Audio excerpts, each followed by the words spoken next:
Hi, so let's go ahead and start at the beginning. So, of course, we're going to have our two characters, Devin, and then our other character, Brady. These two are two owners, and they would come together to form ExtraLife, a community known by many faces.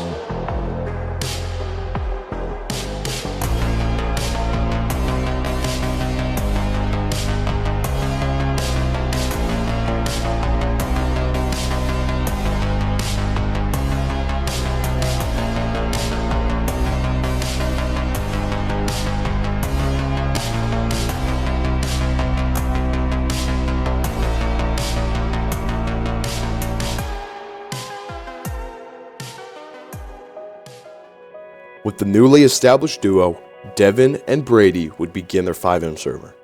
Within the server opening, for the first time, we saw a few departments begin hiring. Immediately right off the bat was San Andreas Highway Patrol and the Blaine County Sheriff Office. San Andreas Fire Department was also coming very soon, and staff began hiring as soon as the server came up. And ExtraLife was officially underway. Over the next few months, we saw Infinite Roleplay merge with the LRP, and many people began building up their ranks. The server is progressing well and grossing many members. Concerts are being hosted on the holidays, meetings in-game, and news blogs are being posted to keep the server up to date. It's finally Christmas, and as the season begins to wrap up, the first year of ExtraLife is finally finished.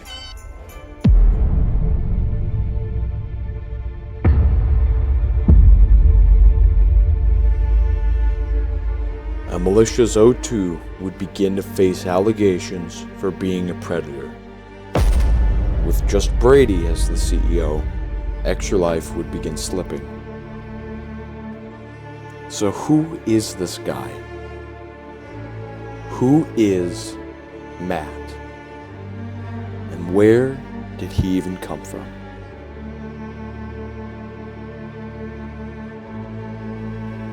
The Gambino crime family. The administration, Sergey Oblonsky as the O1, TK Nightmare as the O2, and Tony Gambino as the O3. And Matt is among them.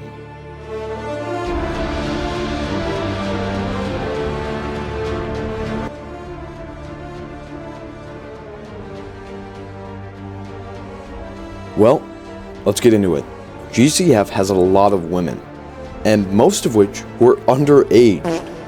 This would be the primary cause behind Matt's actions, and really this is where the allegations begin.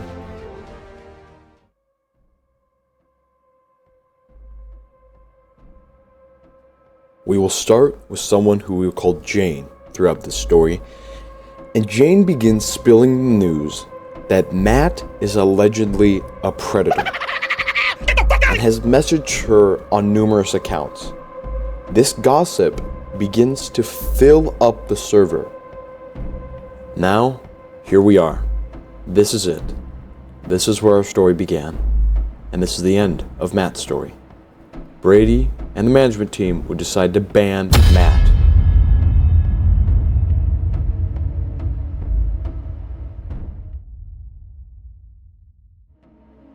So why talk about Matt? Well, I will get to that in just a minute here, but I want to quickly commend Brady here. Sweeping Matt underneath the rug was a great idea, so good on him. Now, why we're talking about Matt is because he was allegedly the first ExtraLife predator, and he wasn't the last either. Going into the future, we would see many people hit on other people, hit on another person who wronged them, and begin to say how they were a predator.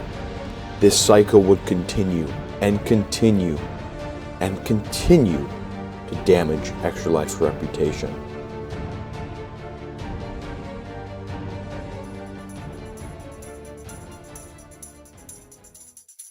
This chapter will be about my story and how I joined the LRP.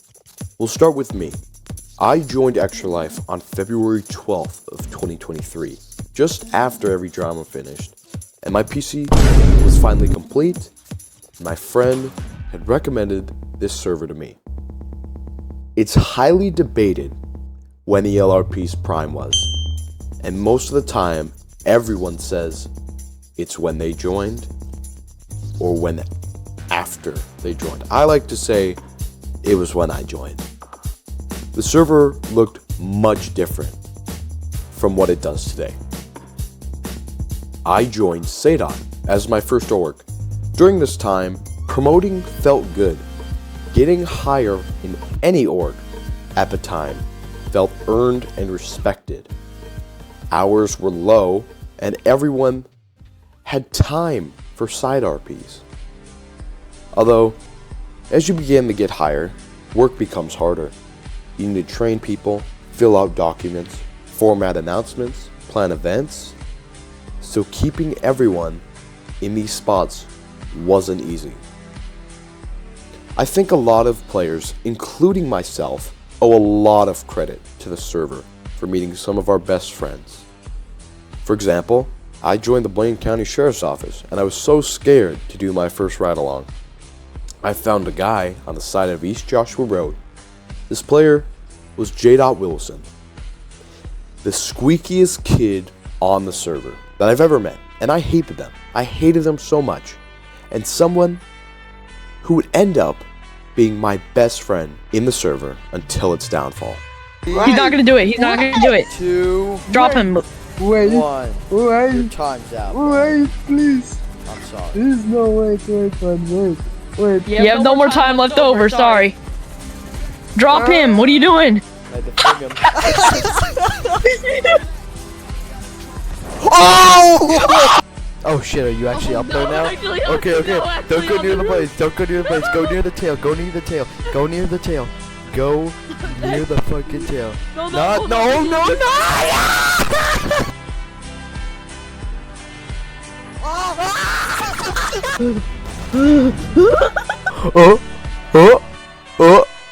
Come here! I also ranked up in the FAA. I met so many great people in there. Christian Adam. Oh my god! Master Sergeant taking off 19 road. Bro! You fucking idiot! No, that's not. Otis is down there. Oh shit! Drop it! Drop it! What are you doing? Oh my god! If you ain't gonna get out, like, bro, for real, get out, bro. Okay. Yeah, no. Alright, fine. Get high No as way. hell. Fine. If But you you- ain't gonna but get you out, might- if you ain't gonna get out, bro. Then we gonna get out. Oh. Yes! Yeah! Oh. Okay, I'm switching radio if y'all wanna hear this shit. Louis, no! Oh my god! Zancudo, we're going for Mayday. Oh crap! I'll send you a clip, B-Dish, and you too, Nate. Oh my god. Okay. Is it still clear? Yeah, just Is it- do it. Oh my god. Oh shit. I can't. I'm spinning out of control. Just land! I can't land, Louis. It's not there. Wait. Go slower. Yes. Me and my friend Otis, we ran for governor and won the second time around. Oh shit. The fuck? Excuse me, what the actual fuck? Excuse me, cadet. What are you doing? Excuse me. Trooper. What are you doing? Trooper, control your cadet, please. I understand it's a racetrack, but I just fucking wall rided and split my tongue. I love wall riding, it's so fun. Oh my And, but obviously, you know, nothing of what I look for in the relationship has to do with money. It's all about personality. Just realized, holy shit, like, that's a dude, you know? I'm fine. Open the back, please. We need to load the beast in there. I was gonna Actually, record no, it let's every not day do call. that. Let's not do that. do that. Ricky, you don't understand. You don't understand.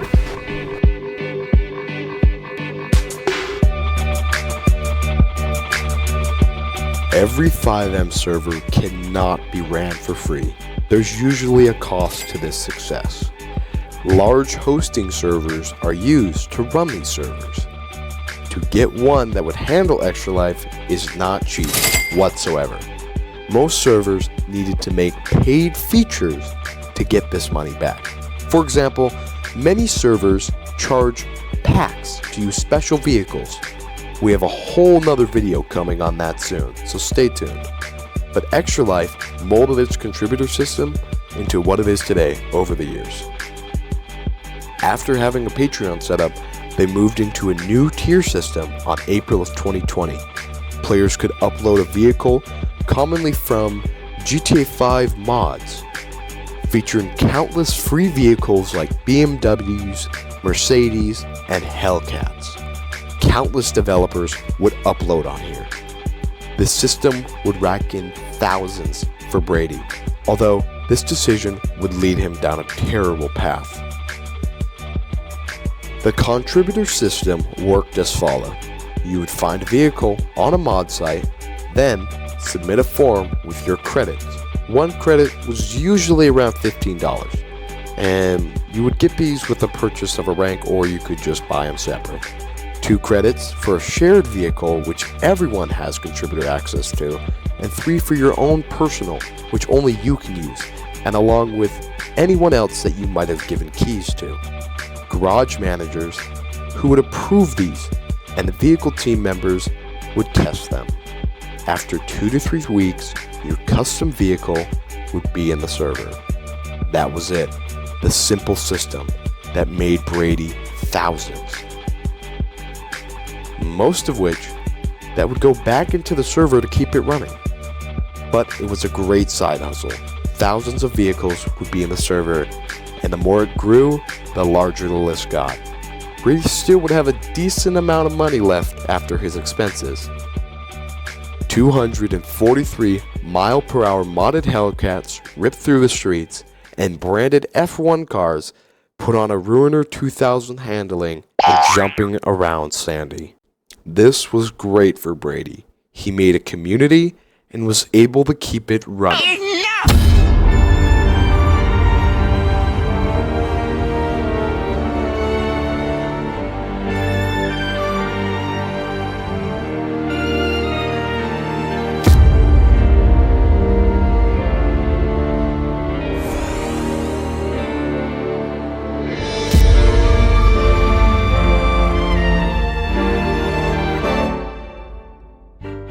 Servers within FiveM must follow the rules set out by Rockstar's PLA. Break these rules and you get a strike. 3 and you're out. CFX issues the first warning to Brady. Brady and his management team believe it is for the branded EUP found within the server. EUP is used for character outfits. Hundreds of options are within ExtraLife. Anything from designer brands, rappers' chains, and even some of the hottest kicks on the market today. On July 22nd, CFX would take down the server because of this. This would take Brady and his team just over a week to get the server back up with CFX approval. The server would come back on August the 1st. When the server came back online, most people weren't really mad at the change. The EUP replacements weren't bad, although there were only a few hundred choices. The EUP team would work hard to getting more of the copyrighted free replacements into the server. ExtraLife recovered from this quickly. Although they had their first strike, 2 more, and ELRP would be shut down for good. Only 13 days later, CFX would hit Brady again with another warning. CFX now was going after the branded assets within the server. Weapons, vehicles, pets, props, and much more would need to be removed. 90% of the issue was caused by the contributor system. Players submitting all these copyrighted vehicles was a huge deal. Now, what was $100 garages are empty. What would Brady do? There's just one solution to that whole problem that would split a lot of the players. Lore-themed assets. GTA 5 mod doesn't just have the big manufacturers we see in real life. This whole other side of developers has vehicles themed off of the GTA style. The server would take a whole month for the changes to go through and get approved by CFX. This was a terrible time for ExtraLife and Brady. He now sat with thousands of angry players. Many strong faces of ExtraLife left. Some from orgs, from departments, and even from his own management team soon. Most players saw this and stood on a pivot point. Do they leave now or continue the grind? I was one of these people.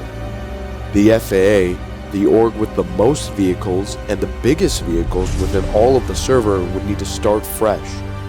As the O2 at the time, I could never see any great replacements for the major loss we suffered.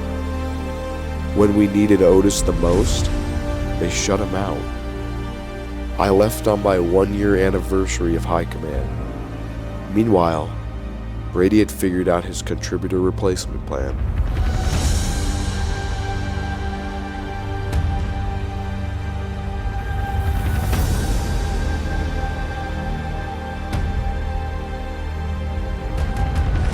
With many players leaving, Brady needed to figure out his replacement. Looking back, these other servers we discussed would be the only chance he would have. The idea of charging players for things that would otherwise be free. Brady and his team launched their system on the 22nd, hoping for the best. Unbans? Players who nuked documents can now just pay to come back. Players who screamed the N-word around the server could just pay to come back. And players who shamed others for their race, gender, and beliefs could just come back? You're beginning to see the problem, right? The management team wouldn't let just anyone in. Players like Matt wouldn't be allowed back whatsoever. Head tags? These were okay, except for the last two. The looks pretty and pink tag. A head tag that's been in the server for a while for the highest contributors. A player named Lucid passed away, and the community would honor him, and his roles were never touched. He kept all of his high command, contributor, novelty roles to show honor and respect. Although, the management team on this particular day decided to remove the looks pretty and pink role from him because of this new system, breaking this untold rule. Many players weren't too happy with the disrespect they showed to Lucid.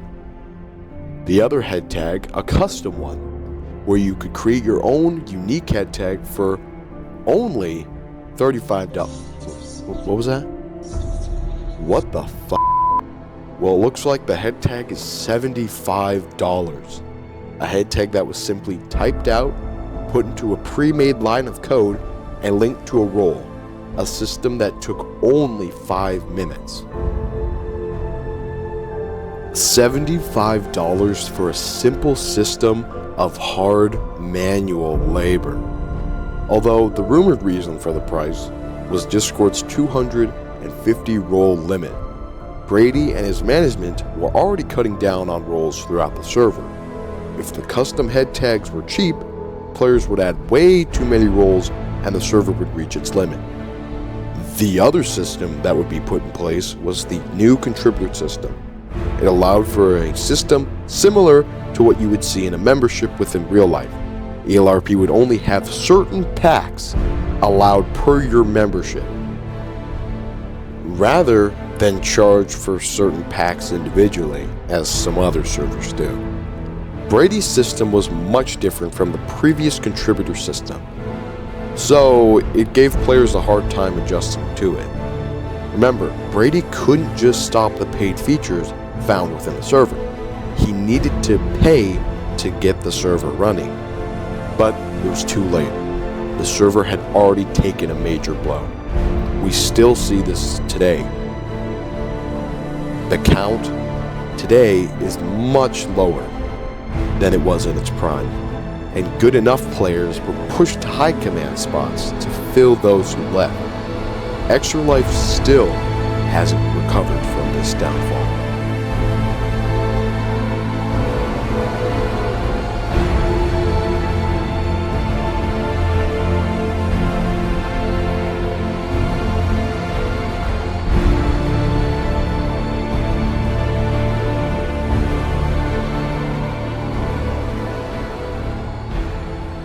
As we go into our final chapter, it's time for you to see the true ending. Many players would see Brady's actions as greedy for wanting more and more money. After all, he was at the top of this pyramid. Players, even including myself, didn't think about how lots of it were actually going back into the server. Another reason for the players leaving were these lore-based vehicles. Majority of the players who had contributor had vehicles that were custom made. This costed them lots of money, then they also had to pay to get it into ExtraLife. Also, remember, the lore-based vehicles don't have a huge development community behind them, so the placements weren't going to be so great. Along with the major loss of their built-up garages, this switch was going to be rough for many people, and it sure was.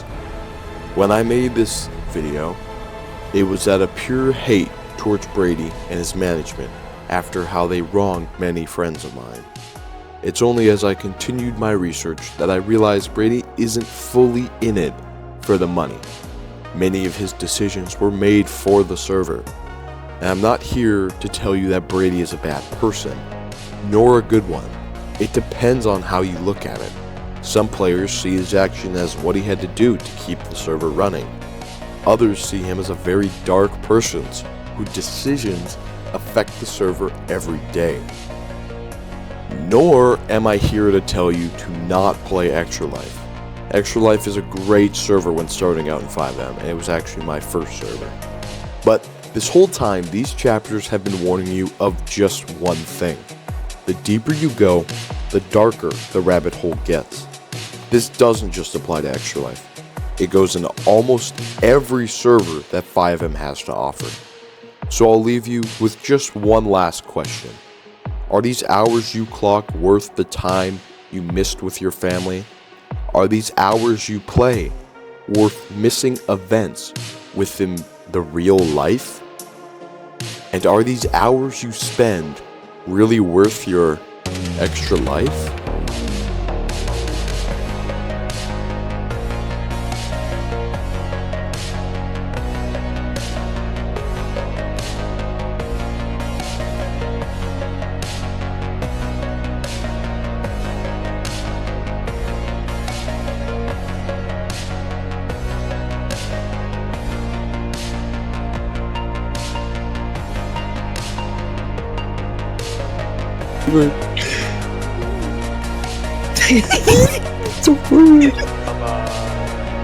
Oh my god! County 21, hold traffic, hold. I've got a Airbus A3. Yippee! Whoa! Whoa! Bro, I'm dead! He killed me! One. Here it goes. What?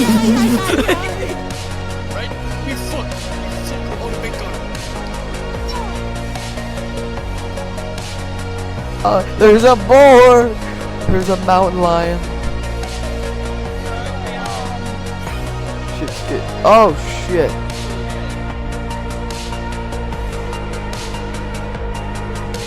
No shot. 5, 4, 3. There we go.